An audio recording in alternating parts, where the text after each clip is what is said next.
Magnetic force on a current carrying wire in a uniform magnetic field। ये मेरे पास एक uniform magnetic field है, मैं इसे लिख दे रहा हूं वेक्टर बी, राइट। और इस यूनिफॉर्म मैग्नेटिक फील्ड के परपेंडिकुलर, बस सिंप्लिसिटी के लिए अभी मैंने इसे परपेंडिकुलर ले रखा है, अभी मैं किसी और एंगल पर भी लेके इसे दिखाने वाला हूं अभी आपको। हालांकि इसका रिजल्ट आप लोगों के लिए इंपॉर्टेंट है, बहुत ज़्यादा इसका डेरिवेशन आपके किसी काम का नहीं है, ठीक है। तो ये मेरे पास एक वायर है और वायर काफ़ी लंबा चौड़ा है, ऐसी बात नहीं है। और इस वायर की जो एल लेंथ है वो मैग्नेटिक फील्ड के इन्फ्लुएंस में है, राइट। तो यहां ध्यान दीजिए कि इस वायर में चूंकि ये करंट को कैरी कर रहा है, साफ साफ लिखा हुआ है करंट कैरिंग वायर। मान लीजिए आई करंट आपकी फ्लो हो रही है। ऑब्वियस सी बात है कि करंट तभी फ्लो होती है जब फ्री इलेक्ट्रॉन्स मूव करते हैं, और जब फ्री इलेक्ट्रॉन मूव करते हैं तो उस टाइम पर जिस वेलोसिटी से वो चलते हैं वो ड्रिफ्ट वेलोसिटी होती है। यानी कि जो इलेक्ट्रॉन्स हैं, ये मैं एक सिंगल इलेक्ट्रॉन को दिखा रहा हूं मैं यहां पर। जो इलेक्ट्रॉन है वो इस तरह से ऑपोजिट डायरेक्शन में ड्रिफ्ट वेलोसिटी वीडी से चल रहा है। ये मैं इसको चाहे तो वेक्टर भी लिख सकता हूं मैं इसे, ठीक है। तो अगर इलेक्ट्रॉन ऐसे चल रहा है, नेगेटिव चार्ज है, तो ऑब्वियस सी बात है करंट ऑपोजिट डायरेक्शन में फ्लो होगी, यानी कि ऐसे अपवर्ड, है ना। अच्छा, अब जरा ध्यान दें, ये हमें बताएं कि जैसे कि लॉरेंज फोर्स के बारे में हमने आपको पहले ही इन्फॉर्म कर दिया है कि अगर किसी भी मैग्नेटिक फील्ड के अंदर कोई भी चार्ज पार्टिकल कैसा भी हो, चाहे पॉजिटिव हो चाहे नेगेटिव हो, अगर वो v वेलोसिटी से अगर वो एंटर कर रहा है या v वेलोसिटी से मूव कर रहा है, तो इसके ऊपर एक फोर्स अप्लाई होती है, F is equal to Q into V cross B, या फिर मैग्नीट्यूड की फॉर्म में अगर देखें तो Q V B sine theta, right ना। डायरेक्शन v क्रॉस बी से निकली जाएगी आपकी। तो इसके ऊपर ये जो इलेक्ट्रॉन है वो बेसिकली क्या हो रहा है कि भले ही इस वायर के अंदर चल रहा हो वो, लेकिन ये मैग्नेटिक फील्ड के इन्फ्लुएंस में है, यानी कि ये मैग्नेटिक फील्ड के परपेंडिकुलर। ध्यान दें, मैग्नेटिक फील्ड डाउनवर्ड है और ये इस तरह से चल रहा है इलेक्ट्रॉन। तो इसके ऊपर एक फोर्स तो वो लगनी ही लगनी है। कौन सी फोर्स? जिसको हम लॉरेंज फोर्स बोलते हैं या मैग्नेटिक फोर्स बोलते हैं, ठीक है। तो वो जो एक इलेक्ट्रॉन के ऊपर जो फोर्स लगेगी, force on one electron in this case, है ना, मैं इसे एफ डैश से रिप्रेजेंट कर दे रहा हूं, वो होगा कितना होगा वो minus E V D cross B. अगर आप इसे मैग्नीट्यूड की फॉर्म में लिखना चाहें तो F dash is equal to हो जाएगा, मैग्नीट्यूड पे नेगेटिव का कोई लेन देन नहीं है, डायरेक्शन भी हम इसमें दिखाई देंगे, E V D B sine 90। फिलहाल इस केस में ड्रिफ्ट वेलोसिटी और मैग्नेटिक फील्ड दोनों म्यूचुअली परपेंडिकुलर, तो मैंने डायरेक्ट साइन 90 लिख दिया है इसको। तो F dash is equal to हो गया E V D into B, right ना। तो ये है इस फोर्स का मैग्नीट्यूड जो एक इलेक्ट्रॉन के ऊपर लग रहा है। लेकिन अब यहां पर ध्यान देने की बात यह है कि इसके अंदर सिर्फ एक इलेक्ट्रॉन नहीं है, इसमें बहुत सारे फ्री इलेक्ट्रॉन्स हैं जो कि इस तरह से ड्रिफ्ट वेलोसिटी से चल रहे हैं। तो अगर आपको यह पता लग जाए कि नंबर ऑफ फ्री इलेक्ट्रॉन्स इसके अंदर कितने हैं, तो एक इलेक्ट्रॉन के ऊपर इतना फोर्स लग रहा है, तो इतने इलेक्ट्रॉन्स के ऊपर कितना फोर्स लग रहा होगा, बस इतनी सी दिक्कत है ना। तो मान लीजिए कि net force on the whole electrons setup in the wire, या सेटअप इन द, या प्रेजेंट इन द वायर लिख लीजिए, present in the wire, right. तो वो हो जाएगा आपका F इज इक्वल टू एक के ऊपर कितना फोर्स लग रहा है, F डैश, और मान लीजिए इस टोटल में ये इस जितना ये वायर का जितना हिस्सा मैग्नेटिक फील्ड के इन्फ्लुएंस में है, सिर्फ इतने हिस्से में यानी कि इस एल लेंथ में कितने इलेक्ट्रॉन है, मान लीजिए n इलेक्ट्रॉन्स है, तो मल्टीप्लाइड बाई n हो जाएगा, तो नेट फोर्स इतनी आ जाएगी, राइट ना। अच्छा, तो अगर आप ये n की वैल्यू निकाल लो तो काम बन जाएगा, और ये कोई बहुत मुश्किल काम नहीं है। ये जो भी मटेरियल है, तांबा है, सोना है, चांदी है, जो भी है, जिस भी चीज का ये वायर है, उसकी फ्री इलेक्ट्रॉन डेंसिटी कितनी है, मान लीजिए स्मॉल n है, कितनी है? Free electron density. Free electron density का मतलब ये हो गया कि पर यूनिट वॉल्यूम में इसके अंदर कितने इलेक्ट्रॉन मौजूद हैं, राइट ना। तो मान लीजिए 1 सेंटीमीटर क्यूब में कितने इलेक्ट्रॉन मौजूद हैं, स्मॉल एम। तो इतने में अब इसका वॉल्यूम कितना है? लेंथ इंटू इसका क्रॉस सेक्शनल एरिया, यानी कि L इंटू ए सेंटीमीटर क्यूब में कितने नंबर ऑफ फ्री इलेक्ट्रॉन होंगे? N, मतलब चाहे तो आप इसे मीटर क्यूब भी लिख सकते हो, कोई ऐसी बात नहीं है, ये तो मैंने बस ऐसे लिख दिया है, NaL, ये होगा ना। तो इसका मतलब जो total number of free electrons हैं जो इसके अंदर जो मौजूद है, जिसको कैपिटल N बोल रहे हो आप, उसकी वैल्यू है NaL। तो अगर आप ये वैल्यू यहां पे पुट कर लो NaL, राइट, तो और F डैश की वैल्यू तो ये है ही EVD इंटू बी, राइट।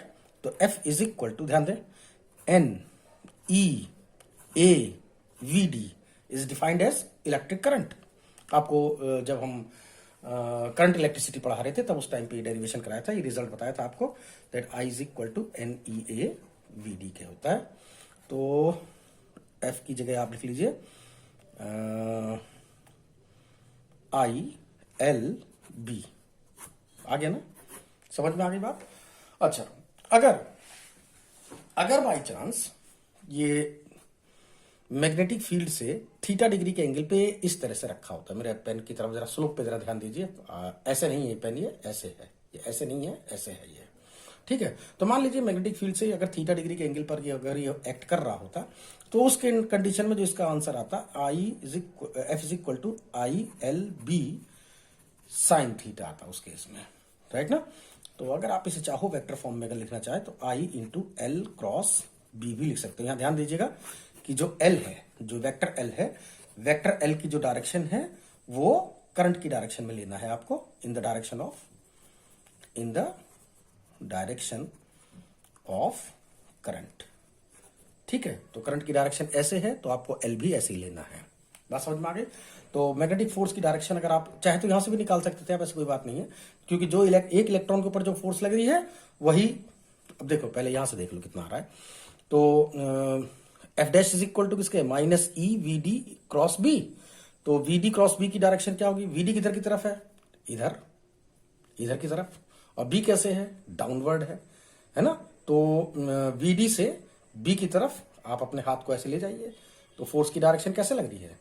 ये उंगली वो कर्लिंग देखिए मेरा, ये VD से B की तरफ ऐसे घुमा रहा हूं मैं, तो फोर्स किधर की तरफ जा रही है? इधर की तरफ। या कोई स्क्रू रख लीजिए जो कि L से, सॉरी, VD से B की तरफ, तो फोर्स की डायरेक्शन कैसे दिखा रहा है? इधर की तरफ। लेकिन ये नेगेटिव चार्ज है तो VD क्रॉस B के जस्ट ऑपोजिट डायरेक्शन में, यानी कि फोर्स इधर की तरफ लग रही होगी, ये फोर्स की डायरेक्शन है, ठीक है। इनफैक्ट F डैश की डायरेक्शन है, ठीक। अच्छा, नेट फोर्स भी अगर आप निकालेंगे तब भी वो यही आएगा वो। तो ध्यान दें, L किधर की तरफ लेना? L जो L क्रॉस B की डायरेक्शन होगी वही F की डायरेक्शन होगी, तो ये हो गया L, करंट की डायरेक्शन में लेना है ना ये L। देखो वेक्टर L की जो डायरेक्शन है वो in the direction of current लेना है, तो डायरेक्शन करंट इधर की तरफ फ्लो हो रही है, तो ये हो गया L ऐसे, और B कैसे जा रहा है? ये डाउनवर्ड जा रहा है, राइट ना। तो L से B की तरफ ऐसे घुमाइए, देखिए फोर्स किधर की तरफ जा रही है, ठीक है ना, इधर की तरफ, जिधर मैंने दिखा रखा है पहले ही। तो चाहे यहां से निकालो और चाहे यहां से निकालो, उससे कोई फर्क नहीं पड़ता, लेकिन आपको यहां से निकालना चाहिए इसको, ठीक है। अच्छा, तो अब हम इसमें एक स्पेशल केस ले रहे हैं, ध्यान दीजिए जरा। हमेशा पेन गायब हो जाता है मेरा, मिल गया। देखें, अगर यही फॉर्मूला, ये अर्थ ना, F is equal to I into L cross B, यही अर्थ है ना।